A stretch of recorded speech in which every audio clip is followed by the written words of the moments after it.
All right, we're working on Chapter 10, Exercise 9 of Zach's Programming with Microsoft Visual Basic.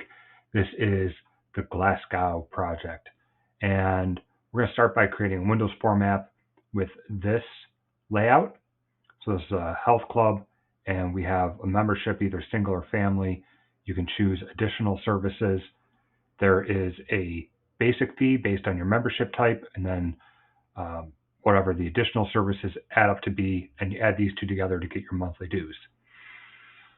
So let me again drag this out of the way. I'm starting with a new project. I have a Windows format, .NET framework in Visual Basic. This is Glasgow Nagel, putting it in there. I'm using .NET 4.7.2 because that's good enough.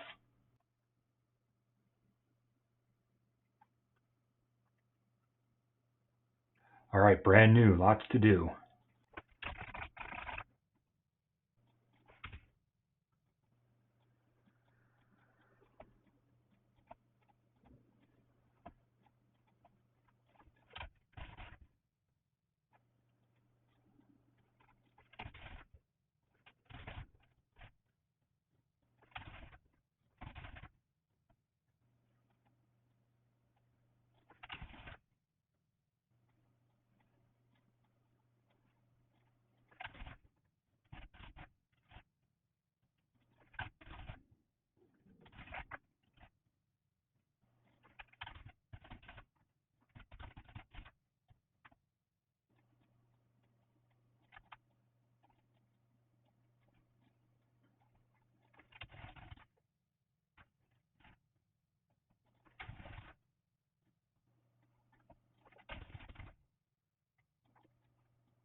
All right, I have my application, which looks just like the example.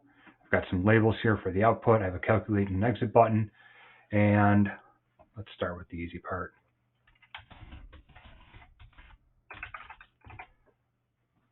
So we need to create a class named dues.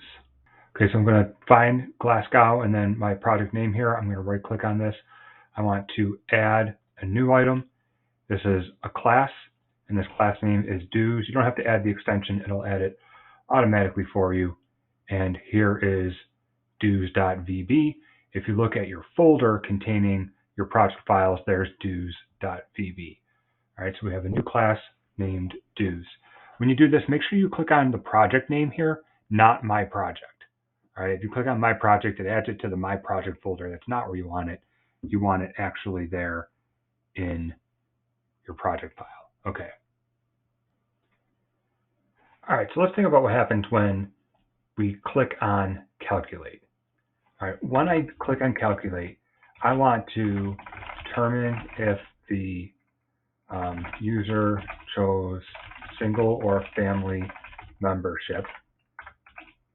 I want to determine which options, or I guess additional options the user chose. Create a new instance of the dues class. Pass it the, what do we call this? basic and additional fees.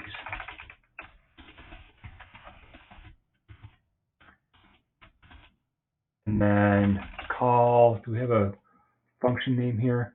A method that calculates and returns total monthly due. Get total monthly dues, not clues, dues, and put in, I call this thing here, I call that LBL monthly. You might have called it something else. That's what we're calling it. All right. I need a bunch of constants here to store all these dollar values.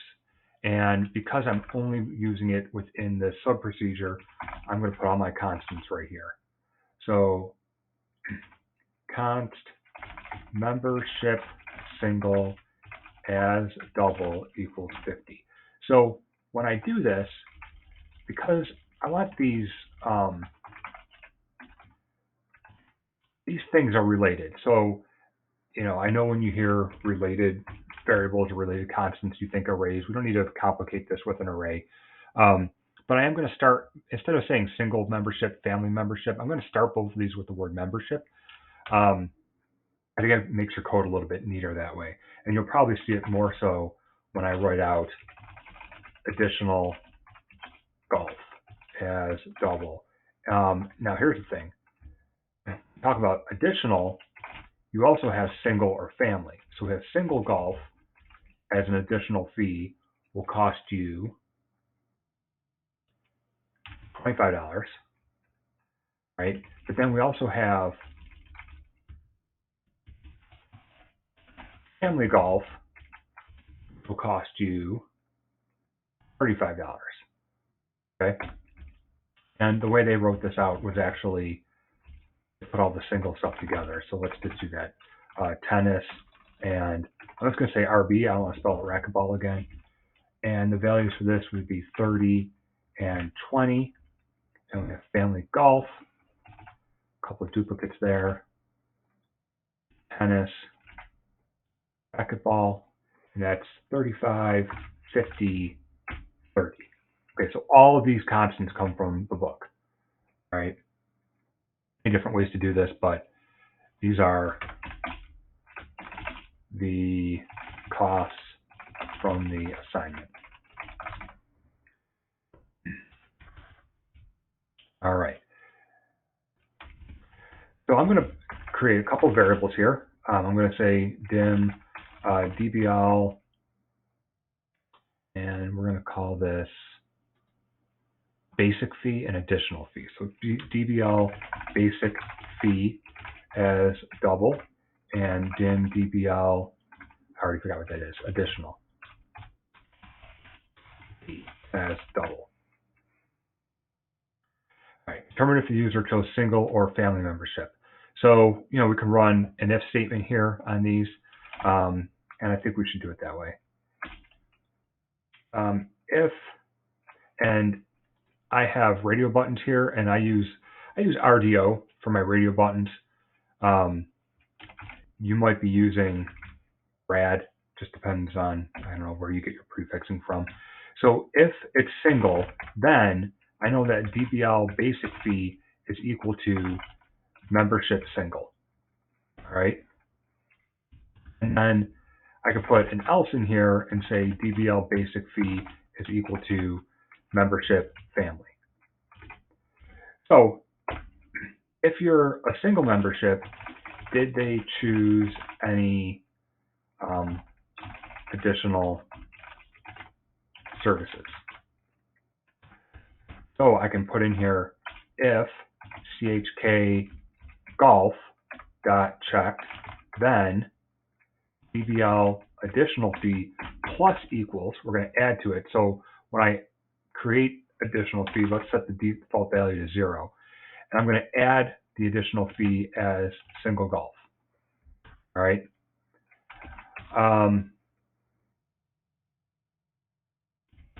And this is not going to be an else because they can choose multiple checkboxes.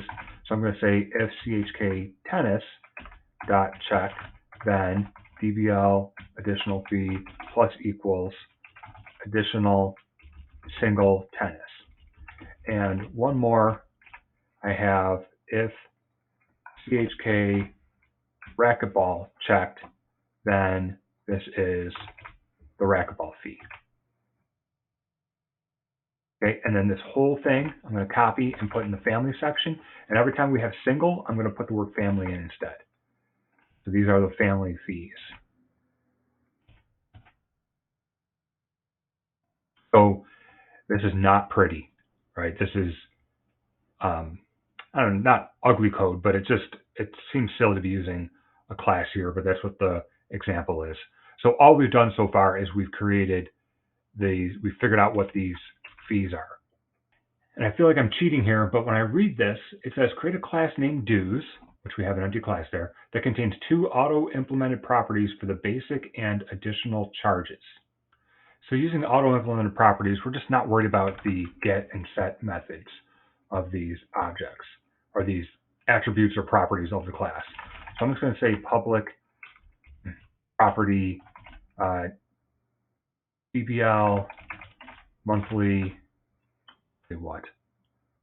Oh, sorry, basic fee and additional. So DBL basic fee as double and public property DBL additional fee as double. So I was creating the 2 auto-implemented properties, and you know what? I'm going to take all this stuff from the exercise and put it in as a comment, okay? Just so we know that I'm getting everything. So create a class named dues that contains 2 implemented properties for basic and additional charges. The class should also contain a default constructor, a parameterized constructor, and a method. Okay, so that's what we need to do. Move these comments down here a little bit. So here we have create a class named dues. I did that. 2 auto-implemented properties for basic and additional charges. Did that. I called them fees, whatever. The class should also contain a default constructor. So public sub new. And this really does nothing. Like if you just say, you know, the user walks into my office, I'm in the membership office, and they say, I want a membership, and I create a new instance of their dues, I have no idea if they're single or family or anything. All right.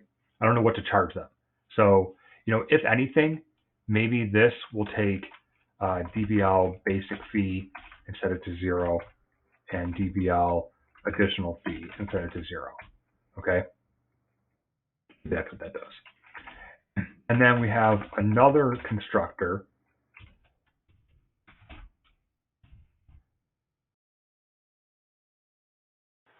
which is going to take in DBL monthly, I'm going to call this one charges, and DBL additional charges. Oops, and these are doubles.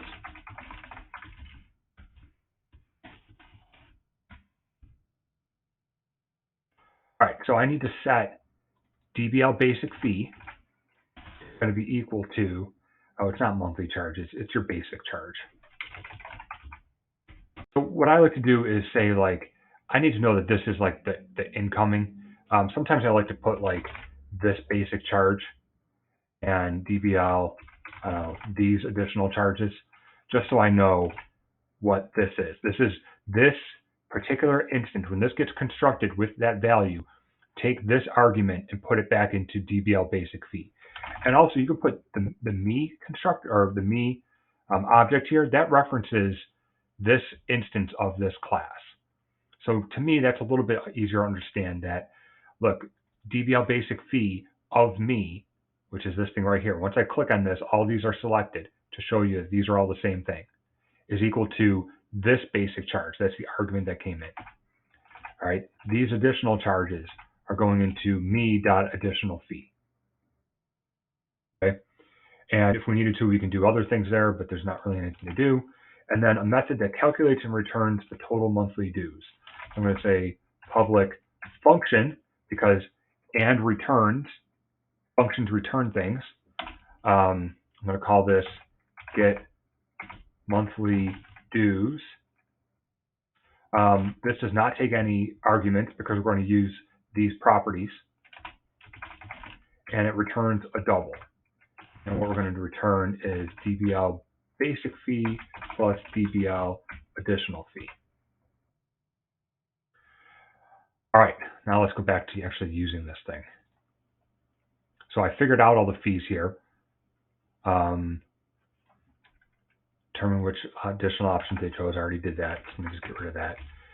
Create a new instance of the class. So I'm going to say dim dues as new dues.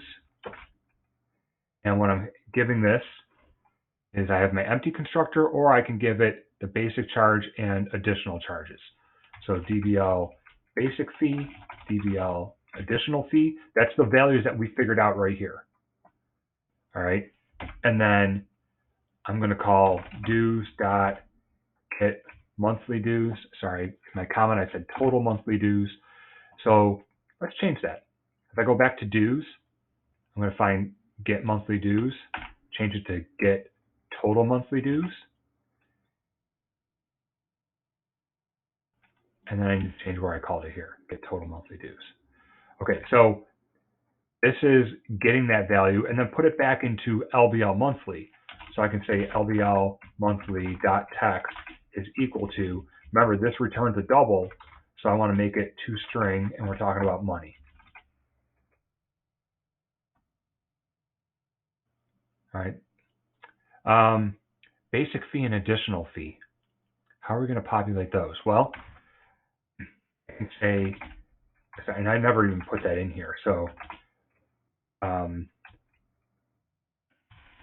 populate LBL, what are these things called? Basic fee and the other one, whatever that is. So LBL basic fee dot text is equal to dues dot, and I can just grab basic fee, okay? And I'm going to make that a string as currency. What is dues dot DBL basic fee? If I look at the dues class, DBL basic fee is this auto implemented property, okay? So I'm going to do the same thing again, but I'm going to make it LBL additional.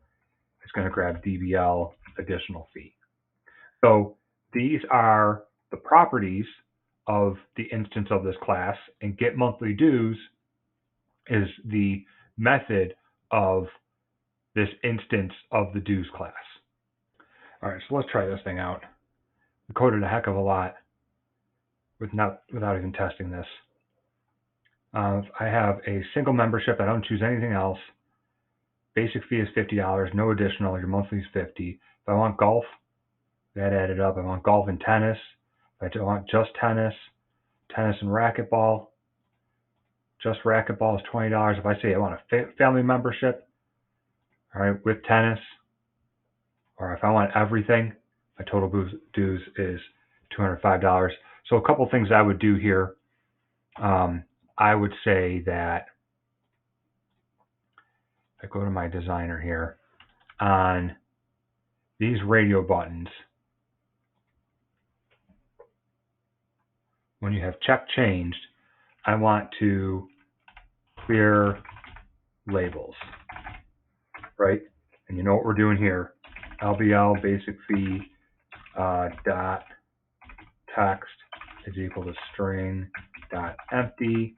LBL additional dot text is equal to string dot empty, and LBL monthly dot text equals string dot empty. All right, so just when you have something and then you click on tennis, oops, if I click on family, these things get wiped out. All right, and now I hit calculate. But if I add racquetball, these still are in here. So let's do the same thing with the checkboxes. I'm going to select these three checkboxes, and we have check changed. And what I want to do, I want to clear labels. I'm going to use the exact same function that we used for the radio buttons. So now, if I basically do any type of input, my labels are wiped out. All right, so here is your dues class.